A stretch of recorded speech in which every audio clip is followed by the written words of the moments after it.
ആണ് പറയുന്നത്. എൻ്റെ ഫ്രണ്ട്സിനോടൊക്കെ പറഞ്ഞു. അപ്പോൾ അവർ പറഞ്ഞു എന്തായാലും സംഗതിയാണല്ലോ. ഞാൻ പറഞ്ഞു ഇങ്ങനെ രാത്രി 12:30 മണിക്കാണ് ഞാൻ സ്റ്റാർട്ട് ചെയ്യുന്നത്.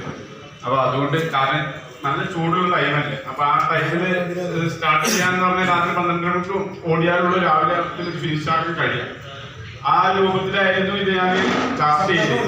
അപ്പോൾ റൂട്ടൊക്കെ നമ്മുടെ സിറ്റി ചാനൽ സർക്കാർ സത്യത്തിൽ ഇതിന്റെ മേലെ വളരെയധികം എൻ്റെ ഒപ്പം സപ്പോർട്ട് ചെയ്തിട്ടില്ല. മൂപ്പര് എൻ്റെ ഫ്രണ്ട്സുമാണ്. ഞങ്ങളെ കാലങ്ങളോളായ അലിഗഡും അതും ഇതുമൊക്കെ ആയിട്ട് ഞങ്ങൾ കുറെ കാലം ഓടിയിട്ട് വെക്കുക.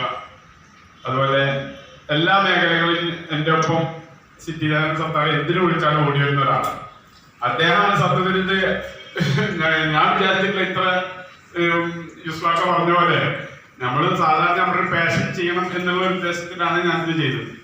നോക്കുമ്പോ ഓൾ കേരള ബേസിലുള്ള പേപ്പറുകളൊക്കെ വന്നു. സത്യത്തിൽ അങ്ങനെ ഉണ്ടാവില്ല.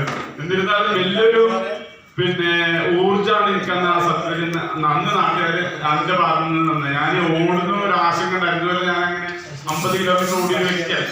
ഞാൻ 22 കിലോമീറ്റർ ഒക്കെ ഞാൻ ഇവന്റുകളിൽ പങ്കെടുത്ത് പെരിന്തൽമണ്ണ ഫസ്റ്റ് വാങ്ങിയ ആളാണെങ്കിൽ കൂടി 50 കിലോമീറ്റർ ഓടുമ്പോൾ ഓരോ ശരീരം ഓരോ രീതിയിലാണ് എഫക്ട് ചെയ്യുക. സത്യത്തിലെ ഓടുന്ന എക്സ്പീരിയൻസ് ഉള്ളവർ പറഞ്ഞു നീ ഓടുമ്പോ ശ്രദ്ധിക്കണം, ചൂടുള്ള കാലാണ്, ഞാൻ എന്നെ പ്രോത്സാഹിപ്പിക്കില്ല എന്നടക്കം എക്സ്പീരിയൻസ് ഉള്ളവർ പറഞ്ഞു. എന്നാലും എൻ്റെ ഈ 50-ാം വയസ്സില് ഓടണം എന്നുള്ള ആ ഒരു ആദ്യമാണ് ഞാൻ ഇങ്ങനെ ഓടാനുള്ള കാരണം. എൻ്റെ കൂട്ടുകാരും അതുപോലെ തന്നെ നാട്ടുകാരും വലിയൊരു ഊർജ്ജമാണ്. ആ രാത്രി 12 മണിക്ക് ശരിക്കും ഒരു 10-30 ആളുകളോളം അവിടെ വന്നിരുന്നു. ഞാനെന്നെ അന്തർക്കുട്ട സത്യത്തിൽ എങ്ങനെ വരും. അതുപോലെ തന്നെ നമ്മുടെ വ്യാപാരി സുഹൃത്തുക്കൾ ഇപ്പൊ പറഞ്ഞ നമ്മുടെ മണ്ഡലത്തിൽ വളരെയധികം നല്ല രീതിയിൽ കേക്ക് ഉണ്ടാക്കി. ഞാനെന്നെ അന്തർക്കുട്ട സത്യത്തിൽ കേക്കിന്റെ ഇപ്പൊ മനോജേട്ടനോട് വിളിച്ചു പറഞ്ഞു ഇങ്ങനെ സംഗതി ഫോട്ടോ ഒക്കെ വിടണം. സത്യത്തിൽ വളരെയധികം സന്തോഷമുണ്ട് ഇങ്ങനെ ഒരു സ്വീകരണം തന്നത്. എല്ലാവർക്കും ഒറ്റ വാക്കിൽ നന്ദി പറഞ്ഞുകൊണ്ട് നിർത്തുന്നു.